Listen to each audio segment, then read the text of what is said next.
Some wounds never heal, they just get buried under years of silence and snow. For 50 years, Silas Boone carried the weight of losing his brother to betrayal and death.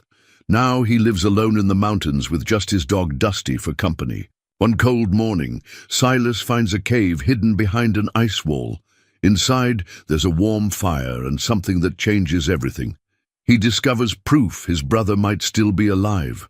All these years, Silas believed his brother was dead. But if he survived, why did he let Silas think otherwise? What really happened all those years ago? Before we jump back in, tell us where you're tuning in from, and if this story touches you, make sure you're subscribed, because tomorrow I've saved something extra special for you. The alarm clock's shrill cry cut through the pre-dawn darkness at 4:30 sharp, same as it had every morning for the past 15 years.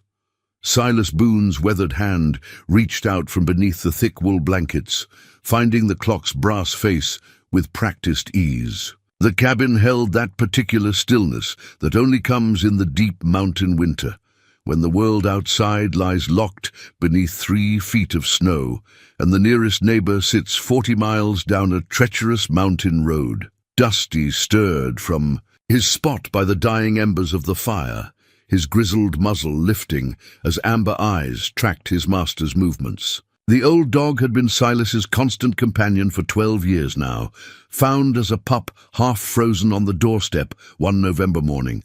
Folks might say Silas saved the mutt, but truth was, Dusty had done the saving. In the years after Silas hung up his bounty hunter's badge and retreated to these remote peaks of the Bitter Ridge, the dog had been the difference between existing and truly living. The floorboards creaked their familiar song as Silas swung his legs over the edge of the bed, bare feet finding the cold pine planks. At 68, his body carried the accumulated weight of decades spent in hard country, a slight hitch in his left knee from a bullet that had found its mark in Arizona territory, permanent stiffness in his right shoulder from a wrestling match with a wanted man outside Dodge City.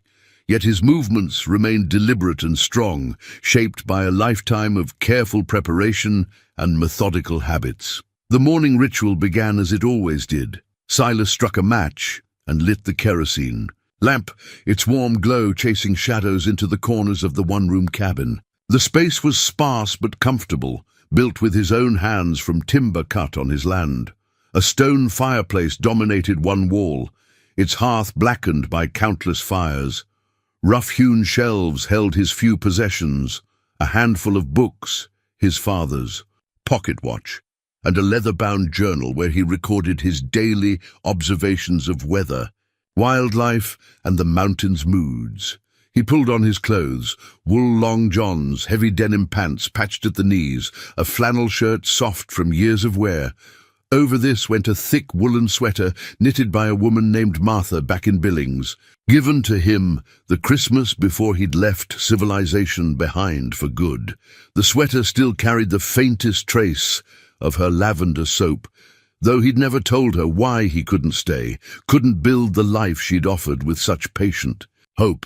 The coffee pot sat ready from the night before, and Silas set it on the wood stove, adding kindling to coax the fire back to life. While the coffee heated, he opened his journal to a fresh page and recorded the date, February 15th, 1924. Outside, the wind carried that particular bite that promised fresh snow before nightfall. The barometric pressure had been dropping for 2 days.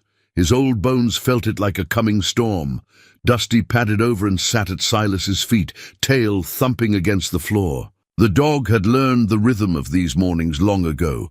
Coffee, then breakfast, then the daily check of the trap lines that provided their winter sustenance and small income. In his bounty hunting days, Silas had tracked men across 3 territories, bringing in desperados who thought they could disappear into the vast wilderness. Now he tracked fox and marten, creatures whose patterns he'd learned to read like scripture. The coffee finished brewing with a gentle gurgle, and Silas poured himself a cup, adding a splash of condensed milk from a can.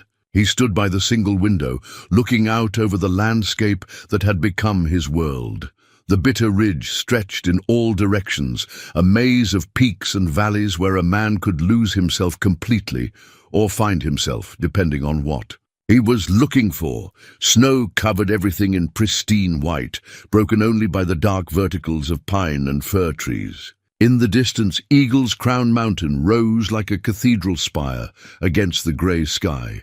Somewhere out there, buried beneath the snow, lay the trap lines he'd set along ancient game trails. The work was honest and solitary, requiring patience and skill rather than the quick-draw reflexes that had once made him a name to be feared in certain circles. As he sipped his coffee, Silas's mind drifted to memories that surfaced uninvited on mornings like this. 48 years had passed since that terrible day in Canyon Springs, when his world had shattered like glass.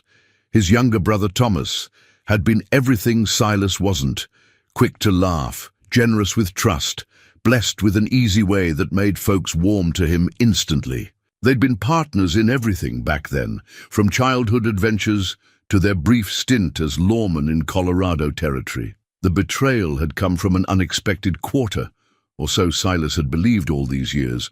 A woman named Caroline Wells had arrived in Canyon Springs on the evening stage, claiming to be a school teacher looking for work. Pretty as a picture and sweet as honey, she'd caught Thomas's eye immediately. What followed had torn the brothers apart with a violence that still ached like an old wound on cold mornings. Silas shook his head, pushing the memories back into their deep vault. No good ever came from walking down that particular trail. Thomas was dead, had been for nearly 5 decades, and all the wondering in the world wouldn't bring him back or undo the choices that had destroyed their bond. The coffee finished, Silas prepared his breakfast.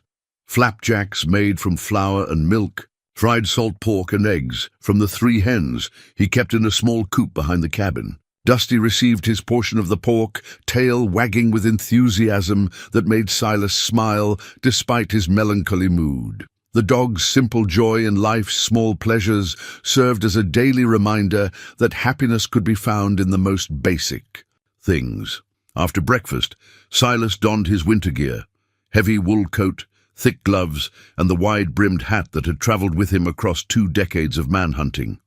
His rifle, a Winchester Model 1894 that had never failed him, went into the saddle scabbard. Not that he expected trouble on the trap lines, but a man who'd lived as long as Silas had learned that trouble rarely announced itself ahead of time. The barn stood 50 yards from the cabin, a sturdy structure that housed his horse, a steady bay gelding named Thunder.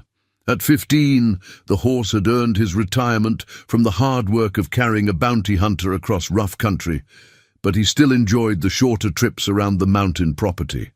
Thunder nickered softly as Silas entered the barn, his breath visible in the cold air. Saddling the horse was another ritual, performed with the care of a man who'd learned that attention to detail could mean the difference between life and death. Every strap checked, every buckle secure.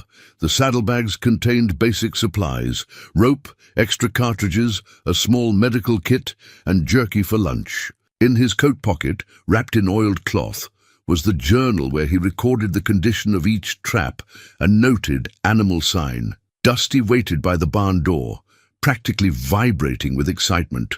These morning rides represented the highlight of his day, a chance to explore scents and sounds that spoke to something wild in his domesticated heart. Together, the 3 of them, man, horse, and dog, had covered hundreds of miles through these mountains, learning every creek bed and ridgeline, every hidden valley and forgotten trail. The first trap lay 2 miles north along a game trail that wound through a stand of lodgepole pines. As Thunder picked his way carefully through the snow, Silas found himself settling into the peaceful rhythm that made these solitary journeys restorative rather than lonely. The mountain air filled his lungs with crystalline purity, and the only sounds were the soft thud of the horse's hooves in snow and the occasional call of a mountain jay. This was the life he'd chosen after hanging up his guns, and most days it satisfied him completely. The violence and uncertainty of his bounty-hunting years had left him craving simplicity and peace. Here in the bitter ridge, He'd found both in abundance. The mountains didn't judge a man's past or demand explanations for the choices that had shaped him. They simply offered shelter to those wise enough to respect their power and humble enough to live by their rules. As they approached the first trap, Dusty bounded ahead through the snow, nose working furiously to decode the night's activities. Silas smiled at the dog's enthusiasm while scanning the area with practiced eyes. The tracks told a clear story. A fox had approached the trap during the night, but had detected something that spooked it before it could take the bait. Perhaps human scent lingering on the metal, or maybe just the animal's natural caution. He reset the trap with fresh bait, making mental notes for his journal. The morning stretched ahead with 10 more traps to check, each one a small puzzle to solve. It was honest work that connected him to the land and its creatures in ways his previous profession never had. Out here, success came through patience and understanding rather than speed and violence. Thunder stamped his feet impatiently, eager to continue their circuit. Dusty had already moved ahead to investigate a promising scent trail that wound between the trees. And Silas, sitting comfortably in the saddle that had carried him through so many adventures, felt the familiar contentment that came with being exactly where he belonged. The past might carry its burdens, but the present offered its own quiet rewards to a man wise enough to accept them. The morning had yielded 2 marten and a fox, a respectable take that would bring enough coin to keep him in supplies through the remainder of winter. Silas had worked his way through 8 of the 11 traps on his circuit when he noticed something that made him pull Thunder to a halt. Dusty, ranging ahead through the snow, had stopped suddenly and was staring at something beyond a cluster of ice-covered boulders. "What is it, boy?" Silas murmured, his voice barely above a whisper. In these mountains, anything unusual demanded careful attention. After 40 years of reading sign and tracking quarry, he'd learned to trust both his instincts and his dog's. Superior senses. Dusty whined softly, his ears pricked forward in that particular way that meant he'd found something interesting, but wasn't sure if it posed a threat. The dog took a few tentative steps forward, then looked back at Silas, as if seeking guidance. Whatever had caught his attention lay just beyond the rocky outcropping that formed a natural wall across the narrow valley. Silas dismounted and ground-tied Thunder, pulling his rifle from the saddle scabbard, more from habit than any real sense of danger. The snow here was deeper than usual, banked against the rocks by prevailing winds that had sculpted it into smooth, flowing curves. He followed Dusty's tracks toward the boulders, noting how the dog's paw prints showed increasing excitement as he'd approached whatever had captured his interest. The sight that greeted him defied immediate explanation. Behind the natural barrier of rocks, an ice wall rose 15 feet into the air, its surface smooth and blue-white like polished marble. That alone wouldn't have been particularly unusual. Ice formations were common enough in these mountains during the harsh winters. What stopped Silas in his tracks was the shimmer he could see deep within the frozen surface, a warm golden light that seemed to pulse with gentle rhythm. "Well, I'll be damned," he breathed, stepping closer to examine the phenomenon. The ice wall wasn't solid as it appeared from a distance. Behind the frozen surface, perhaps 6 feet back, lay what appeared to be a cave entrance. And from within that cave came the unmistakable flicker of firelight. Dusty had found a narrow gap at the base of the ice wall where snow had been melted and refrozen repeatedly, creating a passage just wide enough for a man to squeeze through if he was determined enough. The dog poked his nose into the opening, tail wagging furiously as warm air carried scents that spoke of human habitation. Silas knelt beside the gap, his mind racing through possibilities. The cave lay on his property, or at least what he'd always assumed was his property. These remote mountain boundaries had never been properly surveyed, and ownership often depended more on possession than paperwork. But in 15 years of living in the Bitter Ridge, he'd never encountered another soul this far from the main trails. The warm air flowing from the cave carried more than just the smell of wood smoke. There were other scents: coffee, cooked meat, and something else he couldn't quite identify. Someone was living in there, someone who'd found a way to survive the harsh mountain winter in what appeared to be considerable comfort. Silas's hand instinctively moved to the Colt revolver on his hip. Old habits died hard, and his years as a bounty hunter had taught him that hermits and mountain dwellers often preferred their solitude, for good reason. Men who hid this deep in the wilderness usually had something to hide from. He called out toward the cave entrance, his voice carrying easily in the still air. "Hello in there. My name's Silas Boone. I live about 5 miles south of here. Didn't know anyone else was in these parts." The response came immediately, the scrape of a chair across stone, followed by footsteps approaching the cave entrance. A voice called back, muffled by the ice but clearly audible. "That you, Silas? After all these years?" The words hit Silas like a physical blow, driving the air from his lungs and setting his heart hammering against his ribs. That voice, older, roughened by decades of hard living, but unmistakable in its familiar cadence. It belonged to a ghost, a man who'd been dead for 48 years, Thomas. The name escaped his lips as barely a whisper. "It's me, brother. Thomas Boone, though I reckon I've got some explaining to do." Silas's legs suddenly felt unsteady beneath him. He pressed one hand against the ice wall for support, the cold burning through his glove. This couldn't be happening. Thomas had died in Canyon Springs in 1876, shot down in the street by a man named Jack Morrison. Silas had seen the body himself, had stood over his brother's grave as they lowered the pine box into the Colorado earth. "You're dead," Silas said, his voice stronger now, but filled with a confusion that bordered on panic. "I saw them bury you. I was there.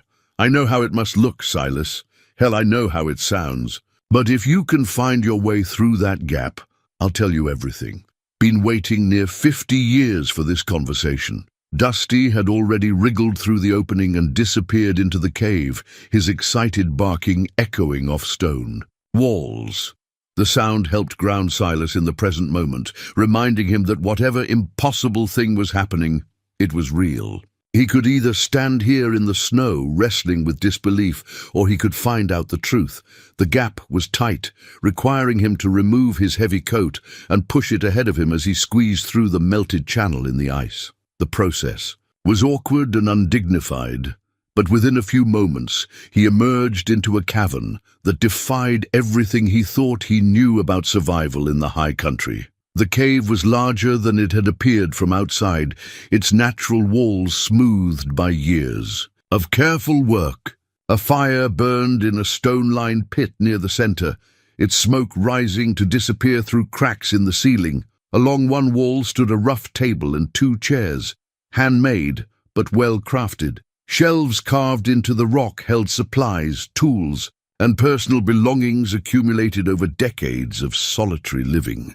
And standing beside the fire, feeding wood to the flames with movements Silas remembered from childhood, was his brother Thomas, 50 years older, hair gone white and face carved by weather and hardship, but unmistakably the man who'd shared Silas's youth and shaped his understanding of loyalty and brotherhood. Thomas turned slowly, and their eyes met across the space of the cavern. The silence stretched between them, heavy with decades of grief, anger, and questions that had never found answers. Dusty, oblivious to the emotional weight of the moment, had discovered a bowl of water near the cave entrance and was drinking noisily. "You look good, Silas," Thomas said finally, his voice carefully neutral. "Mountain living agrees with you. You're supposed to be dead." The words came out harsh, accusatory. "I buried you myself. Stood at your graveside and swore I'd never forgive myself for what happened between us." Thomas nodded slowly, his weathered hands still feeding sticks to the fire. "I know. Had to be that way, at least for a while. Sit down, brother. This story's been 48 years in the telling, and I reckon it'll take some time to get through it properly." Silas remained standing, his body rigid with shock and the beginnings of anger. You let me think you were dead for half a century. You let me carry that guilt, that regret. Do you have any idea what that did to me? More than you know, Thomas replied quietly. More than you'll ever know. But there were reasons, Silas. Good reasons that I hope you'll understand once you hear them. Please, sit down. Let me tell you about Caroline Wells and what really happened in Canyon Springs. The mention of that name, the woman who'd come between them, whose lies and manipulations had destroyed their partnership and their bond, sent a chill through Silas that had nothing to do with the mountain cold. He moved to the second chair, on unsteady legs, his rifle forgotten in his grip. Outside, the wind had picked up, moaning through the ice wall that had hidden this impossible reunion for so many years. Inside the warm cave, two brothers faced each other across a chasm of time, betrayal, and carefully guarded secrets that were finally ready to see the light. Silas set his rifle against the cave wall and lowered himself into the chair, his movements careful and deliberate. The wooden seat, worn smooth by years of use, felt solid beneath him, an anchor point in a reality that had suddenly shifted beyond recognition. Dusty settled at his feet, sensing the tension between the two men and choosing the neutral ground. Between them, coffee? Thomas asked, gesturing toward a battered pot that sat warming near the fire's edge. Still make it strong, the way Papa taught us. The casual domesticity of the offer struck Silas as absurd, given the circumstances. Here was his dead brother, offering coffee as if they were simply catching up after a brief separation rather than confronting a deception that had lasted half a century. Yet something in Thomas's manner, the careful way he moved, the hesitant tone of his voice, suggested he understood the magnitude of what he was asking. "I'll take some," Silas replied, his voice hoarse. "But don't expect this to be some friendly reunion, Thomas. You've got explaining to do." Thomas poured 2 cups from the pot, the liquid dark and aromatic in the firelight. He handed one to Silas, their fingers brushing briefly during the exchange. The touch was electric, a confirmation that this wasn't some grief-induced hallucination or mountain fever dream. His brother, older, grayer, marked by decades of hard living, was flesh and blood real. "Where do I start?" Thomas asked, settling into his own chair. "With Caroline Wells, with Jack Morrison, with why I let you believe I was dead all these years?" "Start with Canyon Springs," Silas said. "Start with why you chose her over family, over everything we'd built together." Thomas stared into his coffee cup for a long moment, and when he looked up, his eyes held a pain that made Silas's chest tighten despite his anger. "I never chose her over you, brother.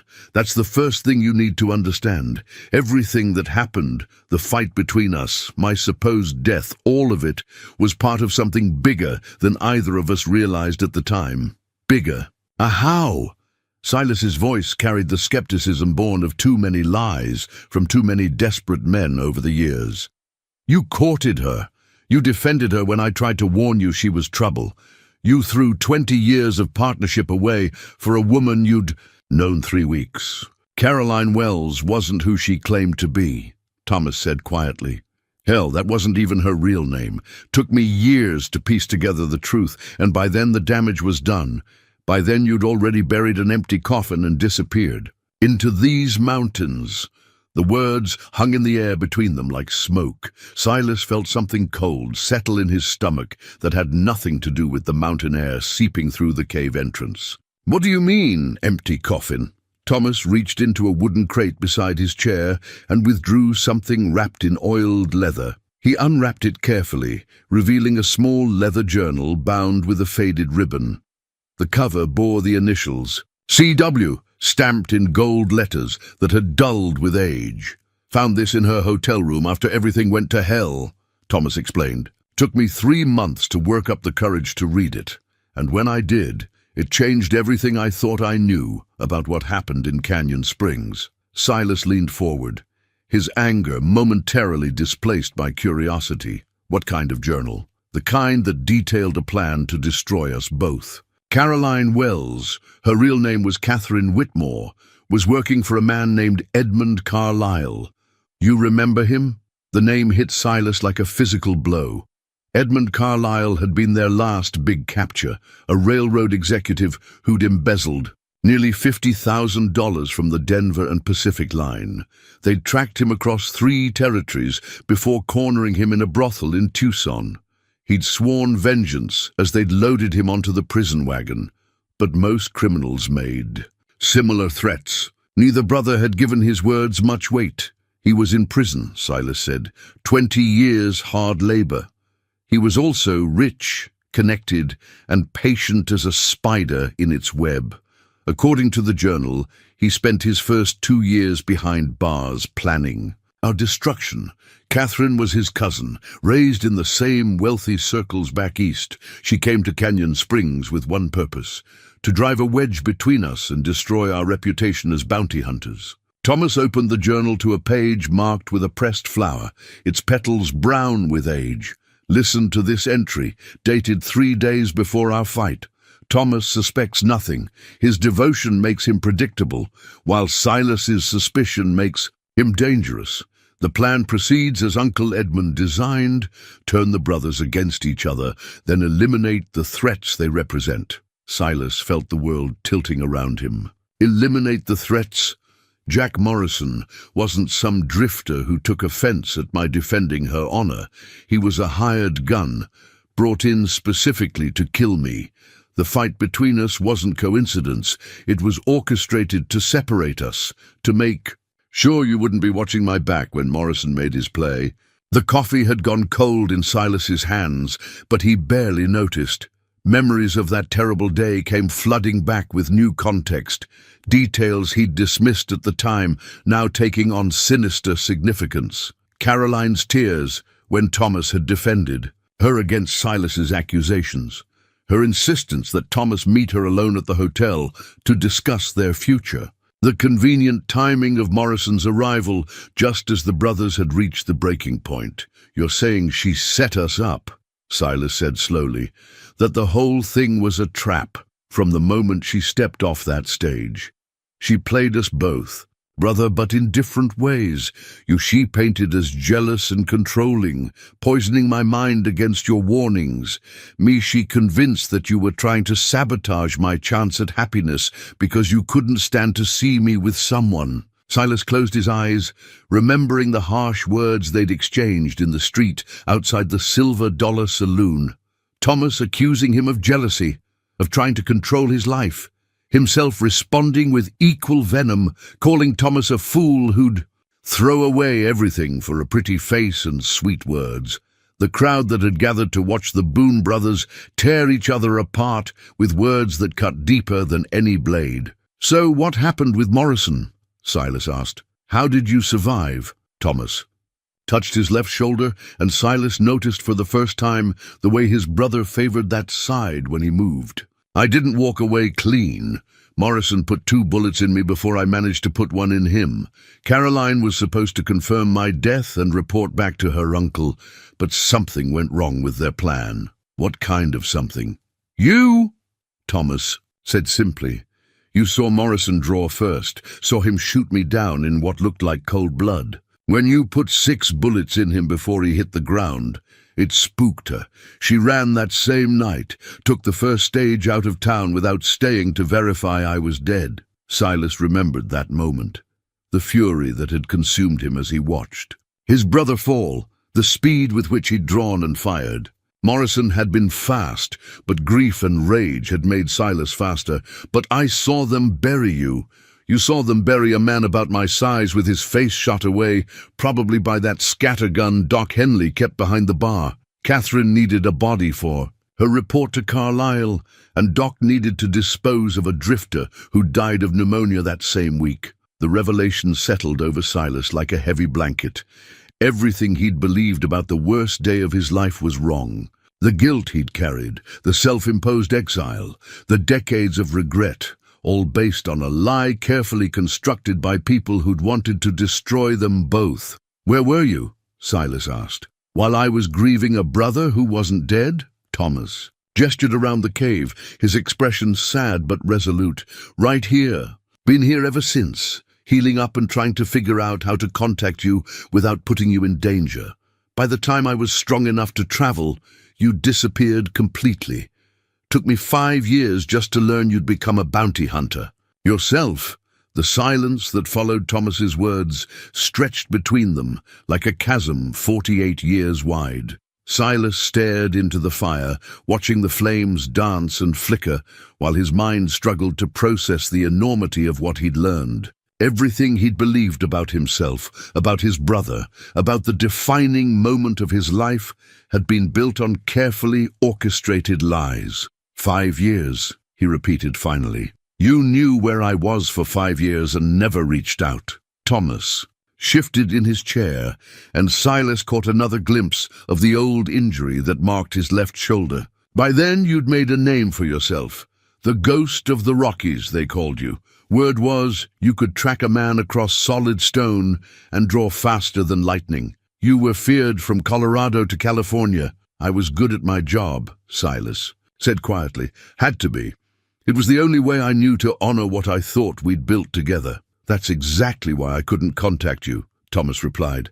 Your reputation made you a target for every young gun looking to make his name. Adding the complication of a supposedly dead brother would have made things worse, not better. Besides, I had other problems to worry about. Silas looked up from the fire, noting something in his brother's tone that spoke of old fear. What kind of problems?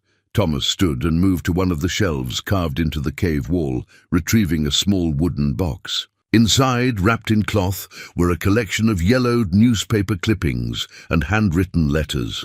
He brought the box back to his chair and began sorting through the contents. Edmund Carlyle got out of prison in 1883, Thomas said, handing Silas a newspaper clipping dated August 15th of that year. Served only 7 years of his 20-year sentence. Seems he had friends in high places willing to arrange an early release. Silas read the brief article announcing Carlyle's release, noting the mention of exemplary behavior and contributions to prison reform. It had the feel of a story written by someone who'd been paid to smooth over inconvenient details. Catherine's journal mentioned that he blamed us personally for his financial ruin. Thomas continued. Losing that 50,000 wasn't just about the money. It destroyed his reputation, cost him his position with the railroad, ruined his standing in Denver society. In his mind, we were responsible for the complete collapse of his life. So he decided to return the favor, Silas said, understanding beginning to dawn. With interest, Catherine's mission was just the opening move. When she failed to confirm my death, Carlyle assumed his plan had succeeded anyway. 2 brothers destroyed, one dead, the other consumed by grief and guilt. For a few years, that seemed to be enough. Thomas handed him another clipping, this one from 1885. The headline read, Notorious Bounty Hunter Dies in Montana Gunfight. Below it was a crude drawing that bore a passing resemblance to Silas, along with a story detailing the supposed death of the Ghost of the Rockies in a shootout with cattle rustlers. That's when I knew he was still hunting us, Thomas explained. Someone had fed information to that newspaper, someone who wanted the world to think you were dead. When I saw that story, I realized Carlyle wasn't finished with his revenge. Silas studied the article, remembering the gunfight it described. He'd been in Montana that year, had indeed tangled with a gang of rustlers near Billings, but he'd walked away from that fight very much alive, something the newspaper account failed to mention. He was testing the waters, Silas realized, seeing if anyone would contradict the story. Exactly. And when no one did, when no friends or family came forward to dispute your death, he knew we were both isolated enough to be vulnerable. That's when the real hunting began. Thomas reached into the box again and withdrew a leather portfolio tied with string. Inside were more newspaper clippings, but these were different. Headlines about mysterious deaths, bounty hunters found dead under suspicious circumstances, lawmen who disappeared while pursuing routine cases. Took me 3 years to see the pattern, Thomas said. Men who'd worked with us, who'd known us, who might have been able to identify inconsistencies in our supposed deaths. One by one they started dying. Always looked like accidents or bad luck, but the timing was too convenient. Silas felt a chill that had nothing to do with the mountain cold. Names and faces floated through his memory, fellow lawmen, informants, even the occasional criminal who'd provided useful information. How many of them had died because of their association with the Boone brothers? "Sheriff McKenna in Durango," Silas said, remembering a telegram he'd received in 1887. "Horse threw him, they said, broke his neck. McKenna was asking questions about your supposed death in Montana. Someone didn't like his curiosity. Thomas E. showed him another clipping. This one describing the sheriff's tragic accident in detail that seemed designed to discourage further investigation. Doc Henley from Canyon Springs died in a fire that burned down his clinic, Thomas continued, along with any records he might have kept about treating gunshot wounds or providing bodies for burial. The undertaker who handled my funeral died of food poisoning 2 weeks later. The scope of Carlyle's vengeance was becoming clear, and it was far more extensive than either brother had imagined. This wasn't just about destroying their partnership or even their lives. It was about erasing their entire existence, eliminating anyone who might contradict the official story of their deaths. "How many?" Silas asked. 17 that I could identify for certain, probably more that I missed or couldn't connect to us directly. Thomas's voice carried the weight of survivor's guilt that Silas recognized from his own dark nights of the soul. Dusty, who had been dozing by the fire, suddenly lifted his head and growled low in his throat. Both men froze, years of experience, telling them to trust the dog's superior senses. Outside the cave, barely audible through the ice wall, came the sound of horses moving through snow. Thomas was on his feet instantly, moving with the fluid grace of a man much younger than his. Years. He crossed to another shelf and retrieved a rifle, a newer model than Silas's Winchester, well-maintained and obviously ready for use. "Expecting company?" Silas asked, his own hand moving instinctively to his sidearm. "Been expecting it for 48 years, Thomas replied grimly. "Question is whether it's finally found me, or if it followed you here." The sound of horses grew closer, accompanied now by voices. At least 2 men, maybe 3. They were trying to be quiet, but their whispered conversation carried clearly in the thin mountain air. "Should have brought more men," one voice said. "3's enough for an old hermit," came the reply. "Besides, we're just supposed to confirm he's here and report back. Carlyle wants to handle this personally." Silas felt his blood turn to ice. Water. After nearly 5 decades, Edmund Carlyle's long-delayed vengeance had finally tracked them to the most remote corner of the Bitter Ridge. The brothers, who'd supposedly been dead for years, were about to face the man who'd orchestrated their destruction. Thomas checked his rifle's action with practiced efficiency. "Well, brother," he said quietly, "looks like our reunion's about to get complicated." The voices outside grew more distinct as the riders approached the ice wall. Silas counted at least 3 different speakers, their words carrying the casual confidence of men who believed they held all the advantages. He exchanged a look with Thomas, and in that moment, 48 years of separation and pain collapsed into the familiar rhythm they'd shared as younger men.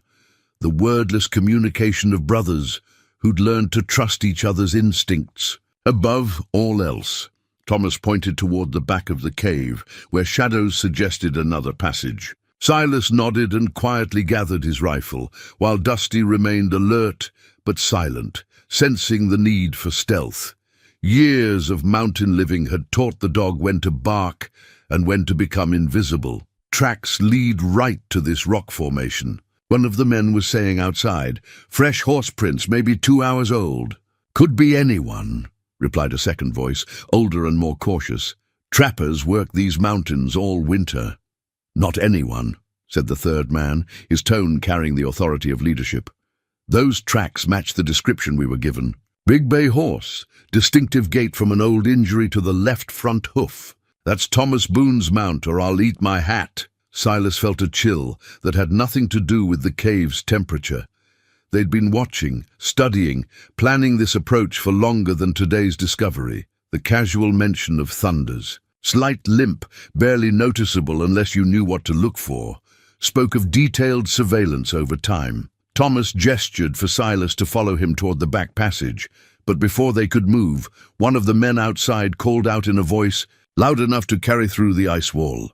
"Thomas Boone! We know you're in there!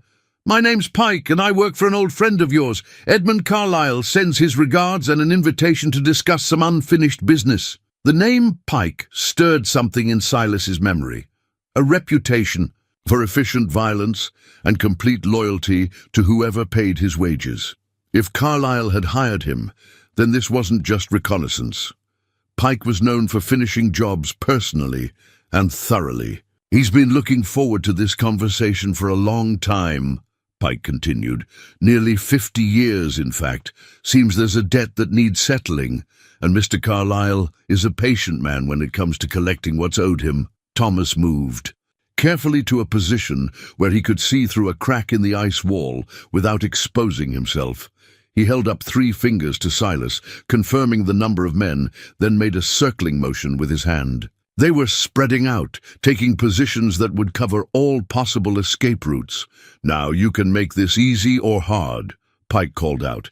"Easy means you come out peaceful-like, and we have ourselves a civilized conversation about old times. In Canyon Springs, hard means we come in after you, and civilized goes right out the window." Silas moved to Thomas's side, peering through another gap in the ice. He could see Pike now, a lean man in his 40s, with the weathered look of someone who'd spent his life in hard country.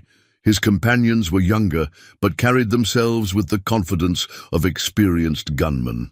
All 3 wore heavy coats against the mountain cold, but their hands remained free and ready. "What do you think?" Thomas whispered, his voice barely audible. "I think Pike's never been known for keeping his word about civilized conversations," Silas replied. "And I think Carlyle didn't send him up here to chat about old times." Thomas nodded grimly. "Back passage leads to another entrance about a quarter-mile north. Steep climb, but it comes out behind a stand of pines that would give us cover. Can we reach it without them hearing?" "If we're careful. Cave goes back about 200 feet before it starts climbing. Sound doesn't carry well through the rock." Outside, Pike's patience was wearing thin. "I'm going to count to 10, Boone. Then we're coming in, and your brother Silas, oh yes, we know he's in there too, won't enjoy what happens next." The casual mention of his presence confirmed Silas's worst fears. This wasn't a chance encounter or even routine surveillance. Carlyle knew exactly who was in the cave and had planned accordingly. The old railroad man's network of information and influence stretched farther than either brother had imagined. "One?" Pike called out, his voice echoing off the surrounding rocks. Thomas was already moving toward the back of the cave, Dusty following silently at his heels. Silas gathered the leather journal and wooden box containing the evidence of Carlyle's long campaign of revenge. Whatever happened next, those documents represented the only proof of the conspiracy that had destroyed their lives. 2. The back passage was narrow and dark, requiring them to move single file with Thomas leading the way. He'd obviously traveled this route many times over the years, his movements sure and quiet despite the challenging terrain. Behind them, Pike's counting continued, each number bringing them closer to a confrontation that would end with either their escape or their deaths. 5. The passage began to slope upward, and Silas could feel cold air flowing down from somewhere above. Thomas had been right about the sound not carrying. Pike's voice was already fading to a distant murmur, but that also meant they wouldn't hear the men entering the cave until it was too late to matter. 8. They reached a natural chimney in the rock, a vertical shaft that rose into darkness above them. Thomas had driven iron spikes into the stone to create crude handholds, evidence of years spent preparing for exactly this kind of emergency. He began climbing immediately, Dusty tucked into a canvas sling across his back that had obviously been designed for this purpose. 10. Even through hundreds of feet of stone, they could hear the sharp crack of rifle fire as Pike and his men blasted through the ice wall. Shouts echoed from below as they discovered the empty cave, followed by the sounds of a thorough search. It wouldn't take them long to find the back passage, but by then the brothers would have precious minutes of head start. The climb was brutal, requiring them to ascend nearly 60 feet through a shaft barely wide enough for a man's shoulders. Silas's arms burned with the effort, and his breathing came hard in the thin air. But the alternative to completing the climb was facing Pike's guns with no room to maneuver, and that was no alternative at all. Thomas reached the top first and helped pull Silas up the final few feet. They emerged into daylight filtered through, a screen of pine boughs, exactly as Thomas had promised. The trees provided excellent concealment while offering multiple escape routes through the dense forest. Below and behind them, angry voices echoed from the cave as Pike discovered their escape route. They went up the back shaft. "Collins, you stay here and watch the horses. Jenkins, you're with me. We're going after them." Silas looked at his brother, seeing the same grim determination in Thomas's eyes that he felt in his own heart. "How well do you know these mountains?" "Well enough," Thomas replied. "Question is, how well do they know them?" "Only one way to find out." Silas checked his rifle and began moving through the trees, Thomas and Dusty following close behind. After 48 years of separation, the Boone brothers were partners again, this time in a deadly game of survival against an enemy who'd waited half a century for his revenge. The pine forest offered both sanctuary and peril as the brothers moved through the deep snow.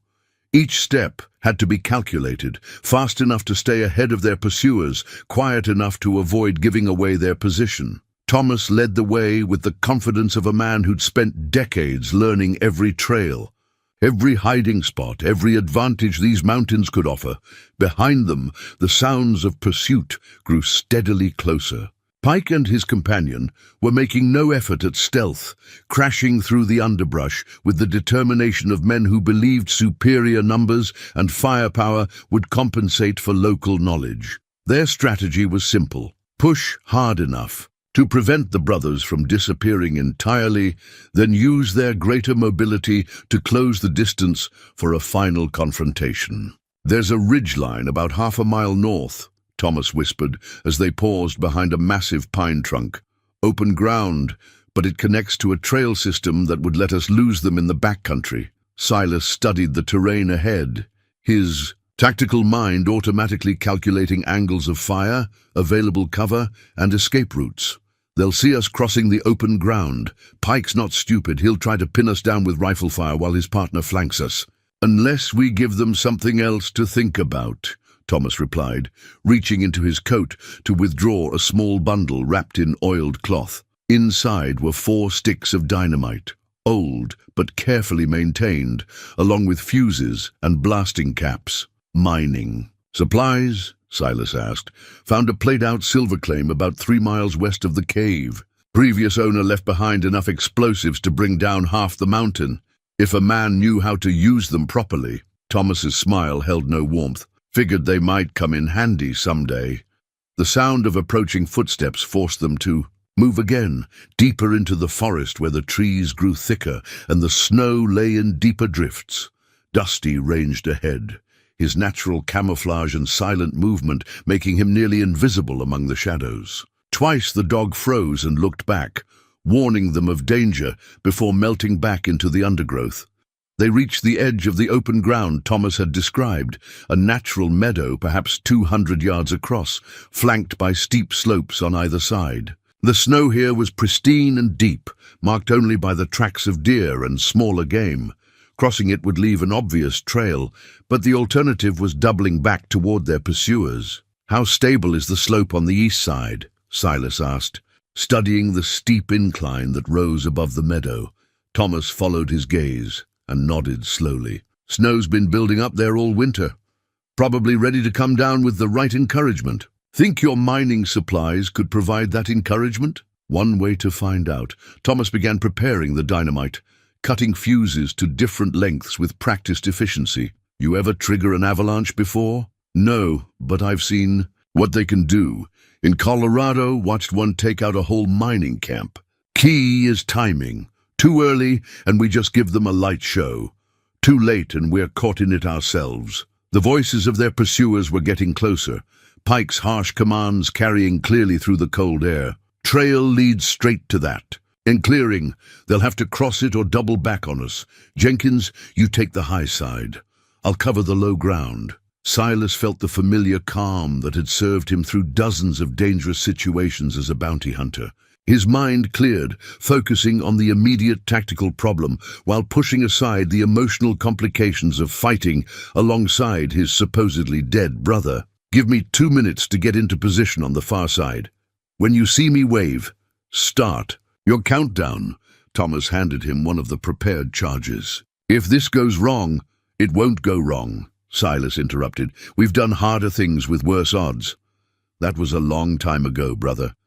Some things you don't forget. Silas checked his rifle one more time, then began moving around the edge of the clearing, using the tree line for cover. The snow was treacherous here, soft enough to muffle his footsteps, but deep enough to slow his progress. Behind him, he could hear Thomas explaining the plan to Dusty in the quiet voice he'd always used with animals. Reaching the far side of the meadow took longer than expected, but Silas finally found a position that offered both cover and a clear view of the slope where Thomas would place his charges. The dynamite would need to be positioned carefully, high enough to trigger a significant slide, but not so high that the brothers couldn't escape the avalanche zone in time. A flash of movement caught his eye as Pike emerged from the forest on the opposite side of the clearing. The gunman moved with professional caution, rifle ready, eyes scanning constantly for threats. His partner, Jenkins, appeared higher up the slope, exactly as Thomas had predicted. They had the brothers' trail in sight and were preparing to close. The trap. Silas raised his arm and waved once, then took aim at a position about 20 yards from where Pike stood. If everything went according to plan, he wouldn't need to fire a shot. But plans had a way of going wrong when bullets started flying, and it was always better to be prepared. Thomas appeared briefly at the edge of the tree line, 2 bundles of dynamite in his hands. He moved with surprising speed for his age, scrambling up the loose rock and snow to reach the optimal placement point. Pike spotted him immediately and raised his rifle, but the angle was wrong for a clear shot. "There he is!" Pike shouted to his partner.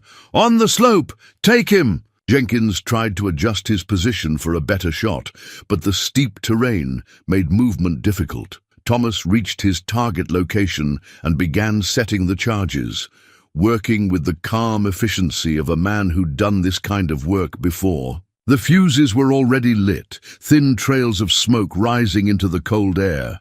"What the hell is he doing?" Jenkins called out, finally recognizing the danger. Pike understood first. "Avalanche! Get back now!" But it was too late. Thomas was already sliding down the slope away from the charges, using his rifle as a makeshift brake to control his descent. The first explosion echoed across the meadow like thunder, followed immediately by the second. For a moment, nothing happened. Then the entire eastern slope began to move. The avalanche started slowly, a few loose rocks tumbling down the incline, but within seconds it became a roaring wall of snow, stone, and broken trees that swept everything before it. Jenkins screamed once before disappearing beneath the cascade, while Pike ran desperately for higher ground that seemed to remain just beyond his reach. Silas pressed himself against a large boulder as the avalanche swept across the meadow, filling the air with flying debris and a noise like the end of the world. Snow and rock crashed through the trees around him, but his position on the far slope kept him clear of the main slide. When the thunder finally stopped, an eerie silence settled over the transformed landscape. Where the meadow had been, a field of broken rock and compacted snow now stretched for hundreds of yards. Pike was nowhere to be seen, though whether buried or simply driven back into the forest was impossible to tell. Thomas appeared from the tree line, coated with snow but apparently unharmed. Dusty bounded through the debris field toward Silas, tail wagging as if this had all been an elaborate game. For the moment at least, they were safe, the silence following. The avalanche felt unnatural, as if the mountain itself was holding its breath. Silas picked his way carefully across the debris field toward where Thomas waited. Dusty, having already reached his brother, and received the customary scratch behind the ears that confirmed everyone had survived the ordeal. "Pike?" Silas asked. As he approached, Thomas shook his head, pointing toward a section of the slide where fabric and leather protruded from beneath tons of snow and rock. "Found what's left of Jenkins over there. Pike either got buried deeper or made it back to the trees before the slide hit." They stood together surveying the destruction, both men understanding that while they'd won this particular battle, the war was far from over. Carlyle wouldn't have sent only 3 men to handle a job he'd been planning for nearly 5 decades. Pike and his companions had been scouts sent to confirm the brothers' location and assess their defenses. "We need to get to your cabin," Thomas said. "Gather supplies and figure out our next move before—" He stopped mid-sentence, his face going pale as he stared at something beyond Silas's shoulder. Following his brother's gaze, Silas turned to see a lone figure emerging from the tree line on the opposite side of what had been the meadow. The man moved with the careful steps of someone navigating treacherous terrain, but there was nothing uncertain about his purpose. Even at this distance, Edmund Carlyle was instantly recognizable. 73 years old now, his hair white as the surrounding snow, but still carrying himself with the arrogant bearing that had made him so many enemies during his railroad days. He wore a heavy fur coat that spoke of wealth and comfort, and the rifle in his hands looked both expensive and well-maintained. "Impressive display, gentlemen," Carlyle called out, his voice carrying clearly across the transformed landscape. "Though I must say, you've caused me considerable inconvenience. Do you have any idea how difficult it is to find reliable help in these remote mountains?" Silas felt his hand move instinctively toward his sidearm, but Thomas caught his wrist. "He's not alone," his brother murmured. "Look at the tree line." Now that he knew what to search for, Silas could see them. At least 4 more men positioned among the pines, their rifles trained on the brothers' position. Carlyle had anticipated the possibility of an ambush and had come prepared accordingly. "I've been looking forward to this conversation for a very long time," Carlyle continued, beginning to pick his way carefully across the debris field. "Nearly 50 years, in fact. You gentlemen cost me everything I'd worked my entire life to build." "You cost yourself everything when you decided to steal from the railroad," Silas called back. "We just did our job." Carlyle's laugh was brittle as winter ice. "Your job? Your job was to bring me in alive to face trial. Instead, you destroyed my reputation, my business relationships, my standing in society. Even after I served my time, far more time than the crime warranted, the stigma followed me everywhere." Thomas stepped forward slightly, his rifle held ready but not yet aimed. "So you decided to destroy us in return, turn us against each other, fake my death, eliminate anyone who might contradict your story." Ah, Thomas, still alive after all. These years, Catherine will be so disappointed. She was quite proud of her performance in Canyon Springs. Though I suppose she can take comfort in knowing that her work accomplished its primary objective. "Which was what exactly?" Silas asked, though he suspected he already knew the answer. "To isolate you both. To strip away your support network, your reputation, your very identity. Thomas became a dead man, forgotten by history. You became a ghost, feared and shunned by the very communities you once served. Neither of you ever again posed a threat to my interests or anyone else's." The casual cruelty in Carlyle's voice sparked something dangerous in Silas's chest. This man had orchestrated the destruction of their lives with the same cold calculation he'd once applied to railroad schedules and freight manifests. Everything they'd lost, everyone who died because of their association with the Boone brothers, had been nothing more than entries in Carlyle's ledger of revenge. "But you're both here now," Carlyle continued, still approaching across the treacherous footing. "Together again, just as you were in the old days. And that presents me with a unique opportunity, the chance to finish what Catherine started, but to do it properly this time." Thomas raised his rifle, the barrel swinging. "Toward Carlyle." "That's close enough." "Oh, I don't think so." Carlyle smiled and raised his hand in a signal to his hidden men. "You see, gentlemen, I've learned from my previous mistakes. This time, I'm not relying on hired help or elaborate deceptions. This time, I'm handling things personally." The crack of rifle fire echoed across the avalanche site, but it didn't come from Carlyle or his men. Instead, it came from behind the brothers, from a position they'd assumed was secure.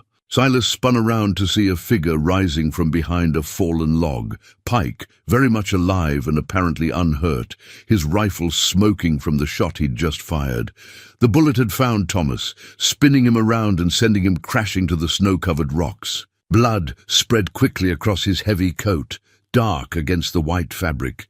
Dusty rushed to his fallen master, whining with distress as he tried to understand what had happened. "Thomas!"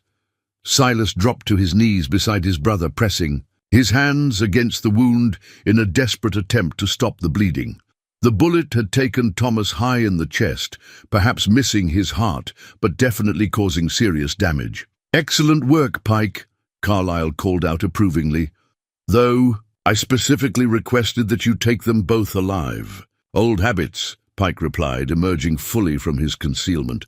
Snow and debris covered his coat, and blood trickled from a cut on his forehead, but he was mobile and dangerous. "Besides, one dead and one captured serves your purposes just as well." Thomas gripped Silas's arm with surprising strength, his eyes urgent despite the pain. "The journal," he whispered. "Don't let him get the journal." Silas understood. The leather-bound record of Catherine's mission represented the only proof of Carlyle's conspiracy. Without it, their deaths would simply be another unsolved mystery. In the remote mountains, two hermits who'd met an unfortunate end during a harsh winter. "Very touching," Carlyle said, having reached speaking distance despite the difficult terrain. "The legendary Boone brothers, reunited at last. Though I must say, Thomas, you're looking rather poorly. Perhaps we should put you out of your misery before we proceed with our business." "Go to hell," Thomas managed through gritted teeth. "I've been there, my friend. Prison is its own special version of hell, and you sent me there for 7 years of my life. Now it's your turn to experience some suffering." Carlyle gestured to Pike, who began moving to flank Silas's position. The other gunmen were emerging. From the tree line now, their rifles trained on the brothers to prevent any desperate moves. The trap was closing with mechanical precision, 48 years in the making. But as Pike approached, Dusty suddenly launched himself from beside Thomas's. Prone form, the dog hit the gunman in the chest with 60 pounds of furious loyalty, sending them both tumbling across the rocky debris. Pike's rifle went flying, and for a moment the carefully orchestrated endgame dissolved into chaos.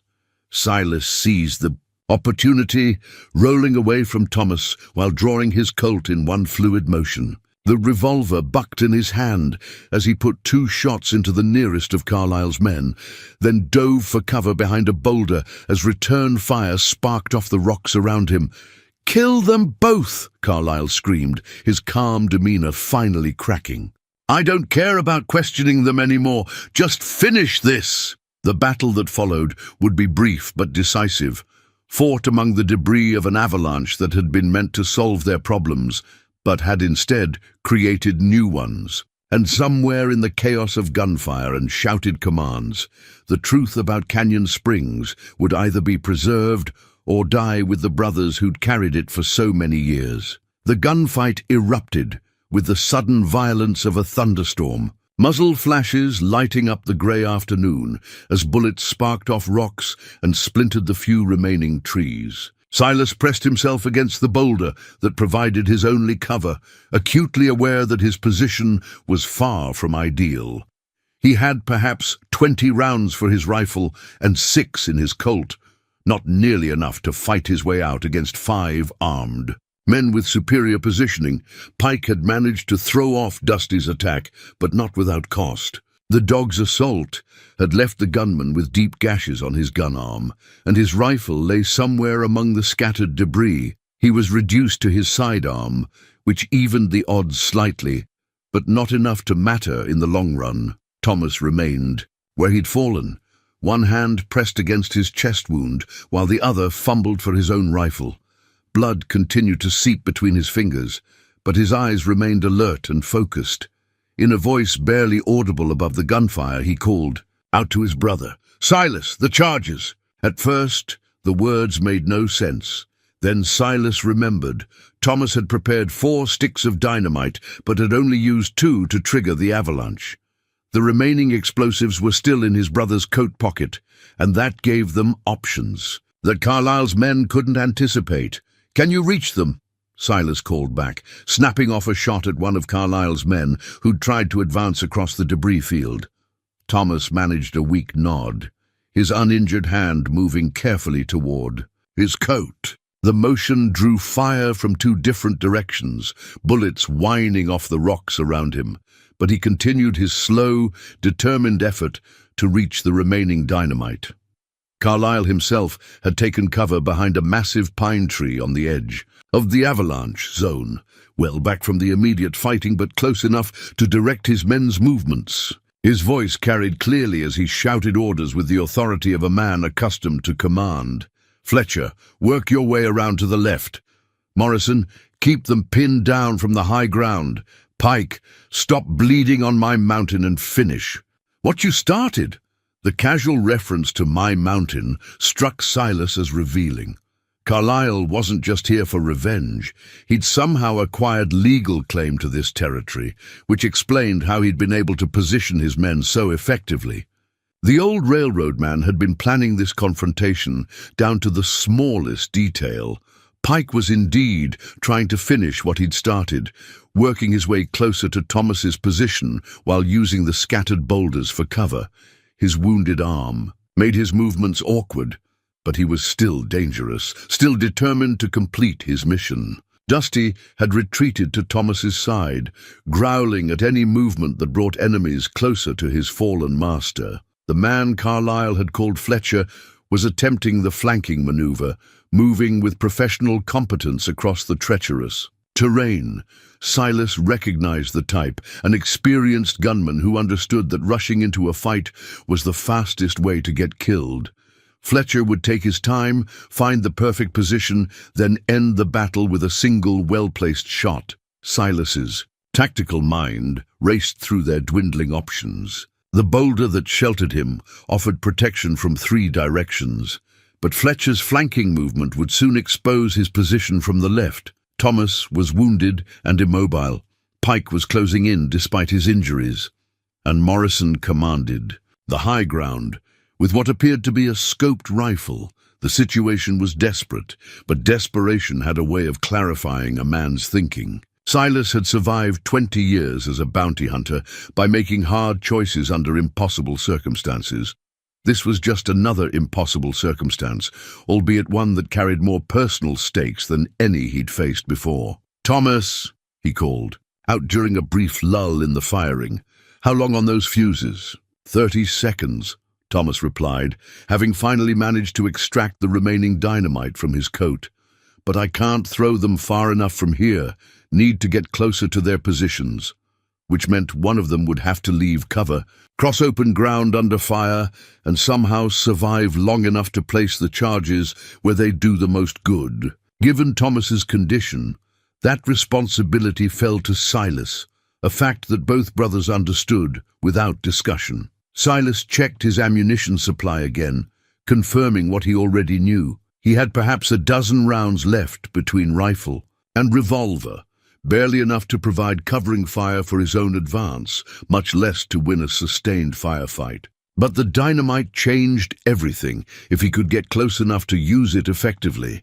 The irony wasn't lost on him that he was about to attempt something that would have been unthinkable just hours earlier. placing his life in his brother's hands after 48 years of believing Thomas was dead. But trust, once established between brothers, apparently survived even decades of separation and pain. "Light the fuses," Silas said, his voice carrying the calm certainty of a man who'd made his peace with long odds. "Give me 30 seconds, then send them toward Carlyle's position."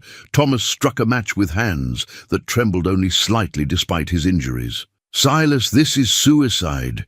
Even if you reach them, you'll never make it back to cover." "Maybe not, but staying here is certain death for both of us."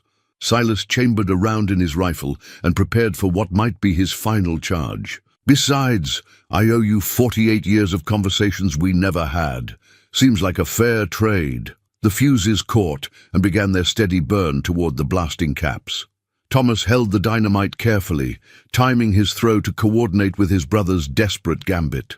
In the distance, Fletcher had almost completed his flanking movement, while Pike continued his methodical advance from the opposite direction. Silas took a deep breath, centering himself in the moment the way he'd learned to do before every dangerous arrest. Fear was a luxury he couldn't afford. There was only the target, the distance to cover, and the actions required to reach his goal. Everything else was distraction. "Now," he whispered, and launched himself from behind the boulder. The reaction was immediate and violent. Every gun on the mountainside opened fire at once, filling the air with lead and the sharp crack of rifle. Reports. Silas ran in a weaving pattern that made him a difficult target while still allowing him to return fire, his rifle bucking in his hands as he snapped off shots at anything that moved. Fletcher appeared from behind a fallen tree, rifle rising to his shoulder for what should have been an easy shot at the charging man. But Silas had anticipated the movement, and his bullet took Fletcher in the chest before the gunman could complete his aim. The man pitched backward into the snow, his rifle clattering away across the rocks. Morrison, shooting from the high ground, had better luck. His bullet burned across Silas's left shoulder, spinning him around and nearly sending him tumbling across the debris field. But momentum and desperation kept him on his feet, kept him moving toward Carlyle's position, where the old man waited with cold satisfaction. Pike had broken cover as well, limping rapidly across the open ground in an attempt to intercept Silas before he could reach his target. The wounded gunman's pistol barked repeatedly, shots going wide in his haste, but coming close enough to remind Silas that death was only inches away. Behind him, Thomas lobbed the first stick of dynamite in a high arc that would bring it down, near Morrison's elevated position. The fuse was burning fast now, perhaps 10 seconds remaining before the explosion would reshape the battlefield once again. Silas reached the edge of the debris field and dove for cover behind the same fallen log that had concealed Pike earlier. Bullets tore through the air where he'd been standing, but for the moment he was safe. More importantly, he was within 20 yards of Carlyle's position, close enough to end this decades-old conflict once and for all. Carlyle himself seemed to recognize the shift in momentum. The old man's voice had lost its commanding tone, becoming sharp with something that might have been fear. "Morrison! Where the hell is Morrison? Pike, stop that man before—" The first explosion cut off his words. A sharp crack followed by screams from the high ground where Morrison had been positioned. Thomas's aim had been true despite his injuries, and the avalanche had claimed another of Carlyle's men. Silas used the distraction to advance on Carlyle's position, his rifle empty now, but his Colt still loaded with 5 rounds. The old railroad man saw him coming and tried to bring his own weapon to bear, but age and panic made his movements clumsy. The rifle wavered in his hands as he struggled to draw a bead on his approaching nemesis. 48 years, Silas said, his voice carrying across the 20 feet that separated them. 48 years you've been hunting us. Time to finish what you started. Carlyle's face was pale with rage and fear, but his voice remained defiant. You destroyed my life, everything I worked for, everything I built. You destroyed your own life when you started stealing. We just brought you to account for it. The old man's rifle finally steadied, its barrel swinging toward Silas with deadly intent. But before he could fire, the second stick of dynamite exploded somewhere behind them, and Pike's scream of agony suggested that Thomas's second throw had also found its mark. In that moment of distraction, Silas made his final move, closing the distance between himself and the man who'd orchestrated their decades of suffering. The confrontation that had begun in Canyon Springs 48 years earlier was finally reaching its inevitable conclusion. The final 20 feet between Silas and Edmund Carlyle stretched like an eternity, each step bringing him closer to the confrontation that had been 48 years in the making. The old railroad man's rifle wavered in his hands, fear and age conspiring to rob him of the steady aim that might have ended everything in his favor. "You should have stayed dead," Carlyle snarled, his finger tightening on the trigger. "Both of you should have stayed dead and buried in Canyon Springs, where you belonged." Silas's Colt was in his hand, though he didn't remember drawing it. The familiar weight of the weapon grounded him in the moment, its balance as natural as breathing after decades of relying on its deadly accuracy. Time seemed to slow, as it always did in these crucial seconds, the world narrowing to the simple equation of distance, angles, and reflexes that would determine who walked away alive. "We're not the ones who belong in the ground," Silas replied, his voice carrying the calm certainty of a man who'd faced death too many times to fear it now. "That honor belongs to the man who spent 50 years destroying innocent lives for his own twisted revenge." Carlyle's rifle bucked as he fired, but panic and desperation ruined his aim. The bullet went wide, chipping bark from a pine tree 20 feet to Silas's left. Before the old man could work the bolt and chamber another round, Silas's Colt spoke once with its familiar thunder. The .45 caliber bullet took Edmund Carlyle in the center of his chest, punching through his expensive fur coat and the equally expensive hatred that had sustained him through decades of careful planning. The impact lifted him off his feet and sent him sprawling backward into the snow, his rifle flying from nerveless fingers to land among the scattered debris of the avalanche. For a moment, the mountain fell silent, except for the wind sighing through the pines and the distant sound of Thomas calling his brother's name. Silas approached Carlyle's fallen form cautiously, his weapon still trained on the old man's chest. Too many supposedly dead enemies had taught him the value of wariness, even in apparent victory, but Carlyle was finished. Blood frothed on his lips as he struggled to speak, his pale eyes fixed on Silas with a mixture of hatred and something that might have been respect. You always were. Faster than I gave you credit for," he wheezed. "Fast enough," Silas replied, holstering his revolver. "Should have left us alone, Edmund. Should have served your time and built a new life instead of trying to destroy ours." "New life?" Carlyle's laugh was bitter as winter wind. You think it was ever about the money? About prison?" He coughed, and more blood stained the snow beneath his head. "It was about the humiliation, the shame, being brought down by two ignorant mountain boys who thought they were heroes." Silas felt a deep weariness settle over him as he looked down at the dying man. All those years of suffering, all those innocent people killed, all because one man's pride couldn't accept the consequences of his own choices. "We were never heroes, Edmund. We were just men trying to do our jobs." "Job." Carlyle's voice was fading now, his breathing becoming labored. "My job was building civilization in this wilderness. Your job was destroying everything I built." "Your job was stealing from the people who trusted you," Silas corrected. "My job was bringing you to justice. The fact that you couldn't accept that justice says more about you than it does about us." Carlyle tried to respond, but the words dissolved into a wet cough that brought up more blood than air. His eyes remained fixed on Silas's face, burning with undiminished hatred even as life ebbed away. When the end finally came, it was with a shuddering breath that carried away 48 years of carefully nurtured vengeance. Silas stood over the body for a long moment, feeling neither satisfaction nor regret. Edmund Carlyle had orchestrated his own destruction as surely as he'd orchestrated theirs, and justice, delayed but not denied, had finally claimed its due. The man who'd spent half a century playing God with other people's lives had discovered that even gods could bleed and die. Behind him, Thomas was calling his name with increasing urgency. Silas turned from Carlyle's corpse and hurried back across the debris field, suddenly remembering that his brother had been shot and was losing blood while Silas had been settling old scores. He found Thomas propped against a boulder, one hand still pressed against his chest wound, while the other held Dusty close for comfort. The dog's fur was matted with his master's blood, but his tail wagged weakly when he saw Silas approaching. "Is it finished?"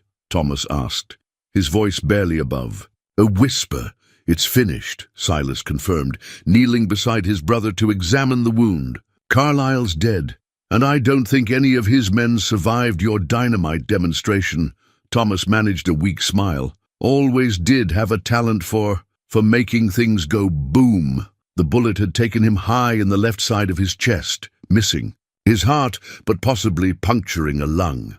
Blood continued to seep steadily from the wound, despite the pressure he was applying, and his skin had taken on a greyish pallor that spoke of serious blood loss. "We need to get you to a doctor," Silas said, though they both knew the nearest medical help was at least 40 miles away across treacherous mountain terrain. "Too far," Thomas replied, reading his brother's thoughts. "Too much blood lost already." Silas felt the weight of cruel irony settling over him. After 48 years of separation, after surviving Carlyle's long campaign of revenge, after finally learning the truth about Canyon Springs, he was going to lose his brother again. This time, for real. Silas tore strips from his own shirt, working with the desperate efficiency of a man who'd patched too many wounds in too many desperate situations. The makeshift bandages might slow the bleeding, but they couldn't repair the damage Pike's bullet had done to Thomas's chest. Still, he had to try. After losing his brother once to lies and deception, he wasn't prepared to lose him again to a gunman's bullet. "Hold still," Silas murmured, as he packed the wound as best he could with the limited supplies available. "I'm going to get you back to the cabin. We'll figure out the rest from there." Thomas gripped his brother's wrist with surprising strength, his eyes urgent despite the pain that was clearly consuming him. "Silas, listen to me. There's something else you need to know about Catherine, about what really happened in Canyon Springs." "Save your strength," Silas replied, but Thomas shook his head with stubborn determination. "No time for that.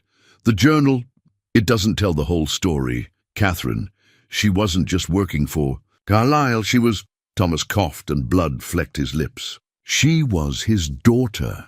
The words hit Silas like a physical blow. His daughter, illegitimate, born to a woman Carlyle kept in St. Louis while he was married to someone else. Raised her himself after her mother died, filled her head with stories about how the world owed them both something for the hardships they'd endured. Silas felt pieces of the puzzle clicking into place with sickening clarity. Catherine's easy manipulation of both brothers, her intimate knowledge of their habits and weaknesses, the personal hatred that had driven her performance in Canyon Springs. It all made sense now. "She knew us," Silas said slowly. "Before she ever came to town, she knew us. Carlyle had been planning our destruction for months, maybe years. Catherine studied us the way a hunter studies his prey. She knew exactly which buttons to push, exactly how to drive us apart." Thomas's breathing was becoming more labored, each word an obvious effort. But he continued with the determination of a man who needed to unburden himself of secrets he'd carried too long. "The worst part is, I think she actually came to care for me. Not enough to abandon the plan, but enough to feel guilt about what she was doing. There are entries in her journal, later ones, where she talks about wishing things could have been different. Doesn't matter now, Silas said, though part of him wondered if it might have mattered then, if they'd known the truth. She made her choices. We all made choices, brother. Some of them were the right ones, some weren't.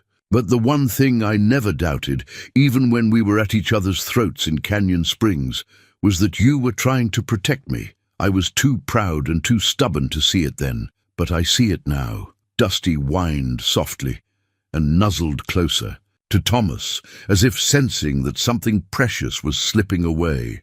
The dog's simple devotion served as a reminder of the bonds that truly mattered. Loyalty given freely, without calculation or hidden agenda. I need you to promise me something, Thomas continued, his voice growing weaker. The cave, it's got supplies enough to last through the winter. Documents too, things that prove what Carlyle did to all those people over the years. Don't let that die with me. You're not dying, Silas said automatically, though he could see the truth in his brother's increasingly pale face. We're going to get you patched up and... Silas. The single word carried enough authority to cut through denial and false hope. We both know better. I've been living on borrowed time for 48 years anyway. At least now I get to spend my last minutes with my brother instead of alone in that cave, wondering if you'd ever forgive me for the things I said in Canyon Springs. There's nothing to forgive, Silas replied, and was surprised to discover he meant it. We were both played by experts. The only villain in this story is lying dead in the snow over there. Thomas smiled, and for a moment he looked like the young man Silas remembered from their partnership days, quick to laugh, generous with trust, blessed with an easy way that made people warm to him instantly. You always were the smarter one. Brother, I just hope you're smart enough now to find some peace after all this. We'll find it together, Silas said, but Thomas was already shaking his head. No, we won't. But that's all right. I've had 48 years to make my peace with what happened between us. The only thing I regretted was thinking you'd never know the truth about Canyon Springs. Now you do, and that's enough. The wind picked up, stirring the snow around them and carrying the clean scent of pine and mountain air. In the distance, thunder nickered softly, as if calling for the return of familiar companions. The mountain afternoon was fading toward evening, painting the sky in shades of grey and pale gold. Thomas's grip on Silas's wrist was growing weaker, but his eyes remained clear and focused. Take care of Dusty for me. He's a good dog, and he deserves better than to be alone up here. I will, Silas promised, his throat tight with emotions he'd thought buried decades ago. And Silas, don't stay up here forever. You've got years left, good years. Don't waste them hiding from a world that needs men like you. Before Silas could respond, Thomas's eyes closed and his breathing became shallow and irregular. The brother he'd mourned for 48 years was finally truly leaving him, this time forever. Thomas Boone died as the sun touched the western peaks, his final breath carried away on the mountain wind like a whispered prayer. Silas sat beside his brother's body for a long time, one hand resting on Dusty's head, while the other held the leather journal that contained the truth about Canyon Springs. Around them, the debris field bore silent witness to the end of a conflict that had consumed nearly half a century. The silence felt different now, not the oppressive quiet of isolation, but the peaceful stillness that comes after a storm has finally passed. Edmund Carlyle's body lay where it had fallen, already being claimed by the mountain as snow began to dust his expensive coat. His surviving gunmen were scattered across the avalanche site, their weapons cold and their mission unfulfilled. The long campaign of revenge had ended not with triumph, but with the simple recognition that some wounds could only be healed by time and truth. When Silas finally stood, his knees protested the cold, and his shoulder burned where Morrison's bullet had grazed him. But these were minor complaints, the kind of aches that reminded a man he was still alive when others were not. He gathered Thomas's rifle and the remaining supplies, then whistled softly for thunder. The old horse picked his way carefully across the treacherous footing, as steady and reliable as he'd been through 20 years of shared adventures. The journey back to his cabin took twice as long as usual, partly because of the difficult terrain, but mostly because Silas found himself stopping frequently to look back at the place where his brother lay. He'd bury Thomas properly when the ground thawed in spring, but for now the mountain would have to serve as both grave marker and memorial. Dusty followed close at Thunder's heels, his usual enthusiasm replaced by a quiet grief that spoke to the depth of his bond with Thomas. The dog seemed to understand that his world had changed forever, that the warm cave and gentle hands that had cared for him through 12 winters were gone. But he also seemed to sense that he wasn't alone, that the tall man who smelled of gunpowder and sorrow would take care of him now. The cabin felt different when they arrived, as full darkness settled over the bitter ridge. What had been Silas's private sanctuary for 15 years now felt like a place meant for sharing, as if Thomas's presence lingered in the shadows and corners. Silas built up the fire, prepared a simple meal, and set out food and water for Dusty, all the while thinking about his brother's final words. "Don't stay up here forever," Thomas had said. "You've got years left, good years. Don't waste them hiding from a world that needs men like you." The advice was sound, but putting it into practice would require more courage than facing Carlyle's guns. Silas had built his mountain refuge as much to escape the world as to escape his grief. The thought of returning to civilization, of explaining where he'd been and why he'd chosen isolation, seemed almost overwhelming. Yet as he sat by the fire, with Dusty sleeping at his feet, Silas found himself thinking about the towns he'd known in his bounty hunting days. Places where honest law was scarce and good men were always needed. Perhaps there was still work to be done for someone with his skills and experience, even at his age. He opened Thomas's journal and began reading by firelight, learning details about Catherine's mission that painted an even darker picture of Carlyle's methodical revenge. The railroad man had spent years assembling dossiers on everyone connected to the Boone brothers, planning their destruction with the same attention to detail he'd once applied to building rail lines across hostile territory. But there were other documents in the collection Thomas had preserved, evidence of Carlyle's crimes that went far beyond embezzlement. Bribes to territorial officials, the systematic harassment of competitors, even connections to several mysterious deaths among his business rivals. The man Silas had killed today had been far more dangerous than anyone had realized. As the fire burned low and the mountain night deepened around the cabin, Silas made his decision. Come spring, he would descend from the bitter ridge and deliver Thomas's evidence to the proper authorities.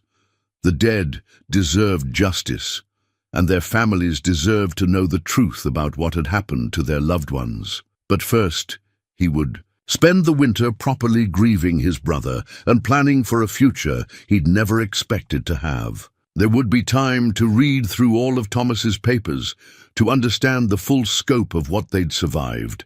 Time to train Dusty in the ways of a different life, away from the cave that had been his home for so many years.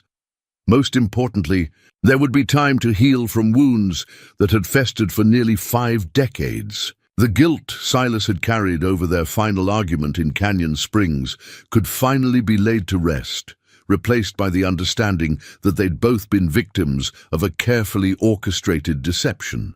Spring came early to the bitter ridge that year, and with it came changes that would have seemed impossible during the dark months of winter. Silas sold his trapping equipment and most of his mountain gear, keeping only what he'd need for the journey down to the settled lands. He buried Thomas on a high meadow that overlooked the valley where they'd spent their final hours together, marking the grave with a simple stone cross that bore both their names, Thomas Boone, 1848-1924, and beneath it, Silas Boone, 1846, the second date left deliberately incomplete. The gesture would have amused Thomas, Silas thought as he loaded his few remaining possessions onto Thunder's back. Always the dramatic one, His brother would have appreciated the symbolism of a shared gravestone, a promise that they would be reunited eventually, but not quite yet. Dusty adapted to his new life with the resilience that had served him well in the mountains. The dog seemed to understand that they were starting over, that the trail ahead would lead to new adventures and new companions. His tail wagged with something approaching his old enthusiasm as they began their descent toward the distant towns that sparkled like jewels in the valley below. Behind them, the bitter ridge rose into the morning sky, holding its secrets and its memories safe in the silence of stone and snow. The cave, where Thomas had spent 48 years of exile, would remain as he'd left it, a monument to endurance and the power of brotherhood to survive even the deepest betrayals. Ahead lay uncertainty, but also possibility. Silas Boone was coming. Down from the mountain, carrying with him the truth about Canyon Springs and a hard-won understanding that some wounds, given enough time and patience, really could heal.